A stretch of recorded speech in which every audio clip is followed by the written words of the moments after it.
You thought the pension crisis was over? Think again. We have very serious issues with pensions, particularly in Illinois, and they're rearing their ugly heads again. So, who will be there to backstop the shortfall that's taking place? It's you. You came here for the truth, so let me unveil that for you. Today we're going to look at the pension crisis. I want to have our focus on Illinois. Let's begin.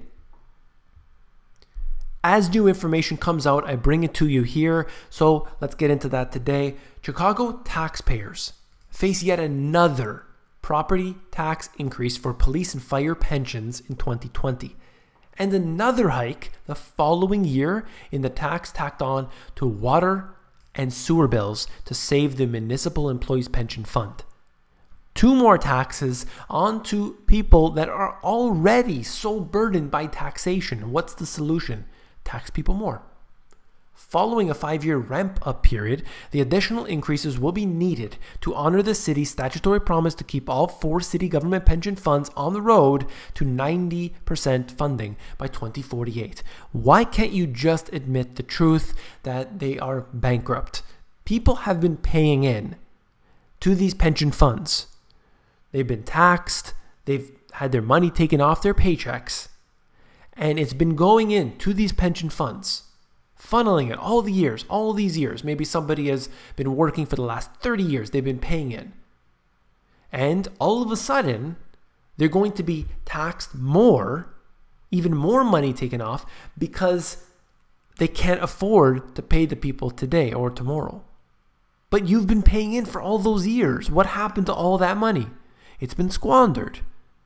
The stock market is constantly at new highs, constantly. You're seeing this. You see it. But what about the pension funds? They're investing in different assets. I mean, depends on the pension fund. But let's just say they're investing in equities, for example. They're investing in bonds. These assets have risen. So why have the pension funds been suffering? They should be in a surplus right now. The pension funds have been growing since 2009. Where's all the growth? You're telling me everything's fine, yet the average individual is now going to be taxed more because of the failure of the pension funds, which they need in order to retire, which they've been promised, which they've been paying into. So they're technically entitled to that. Well, at least that's what they were told. By the city's own estimate, police and fire pensions costs will rise by $300 million or 36% in 2020. And the municipal and laborers' planned costs will be grow by $330 million or 50%. We've done the biggest property tax increases, but there will be an increase in 2020 for police and fire.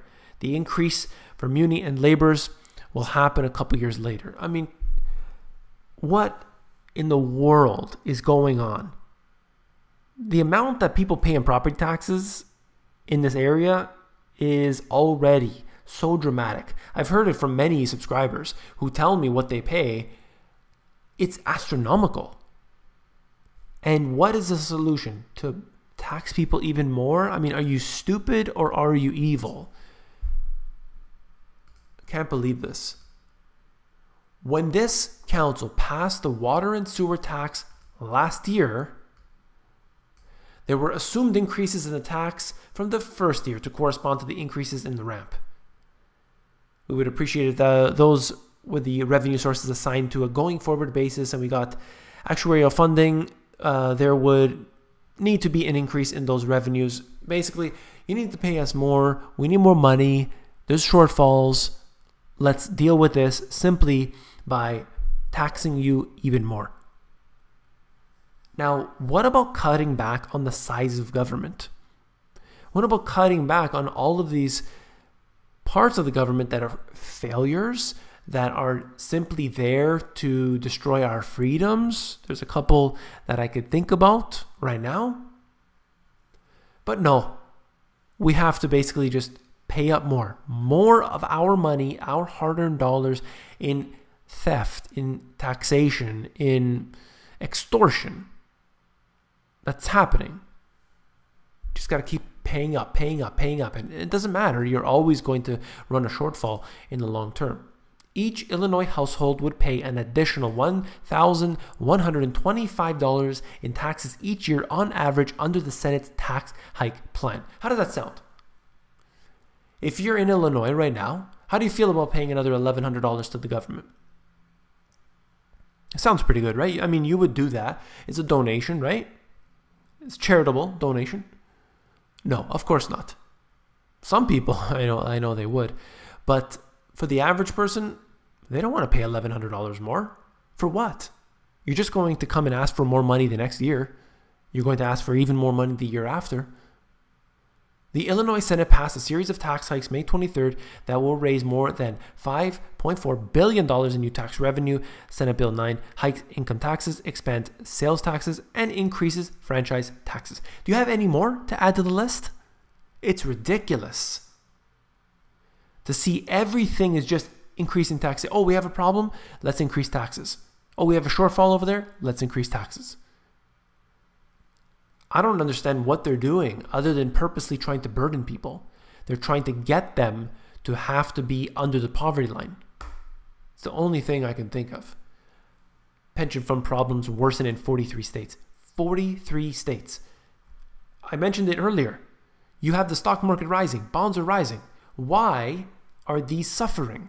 Of course, the money is being taken. The money is being swindled. It's not there. How can we ever find out? Probably never. That's the way this works. They own and control the systems. They decide what things are priced at, where they should be at. It's ridiculous. Honestly, it is ridiculous to read this kind of information when you can just simply state the facts. And meanwhile, it's a disaster. It is truly sad to read this type of information because I get contacted by people all the time, every single day. They're dealing with a crisis, whether it's the US or anywhere around the world. Certain things keep rising, and unfortunately, the average individual is suffering as a result. You can't take away people's pensions when you've made them in such a state of poverty. They need that. But the way that they make up for it isn't to reduce the size of government, isn't to actually fix the problems that they had. The way that they are solving this is by increasing taxation on the people that are paying in today. I don't even agree with all of these plans, but if you're telling somebody they deserve to get it and then they don't get it, that's a big, big problem. They're going to cut back on the pensions as well. They'll bail out the system in this way by using taxation. They will do it in overtly, even if they have to. They'll use bail-ins if they have to. It doesn't really matter. But we will see something unfold during the next crisis. I think that we'll see a lot of slashing that occurs. A lot of people are going to be very, very irate, I assure you. So let's keep our eyes on this. I'll cover it more in detail in future videos as well. Stay tuned for that. And if you found the video informative, please give me a thumbs up. Last but not least, if you found the video informative, I know you will find my books, The Money GPS, and my newer release, Global Economic Collapse, even more informative. You can get more of this type of information in these books here. If you want to look through them, links are in the description below. Take care.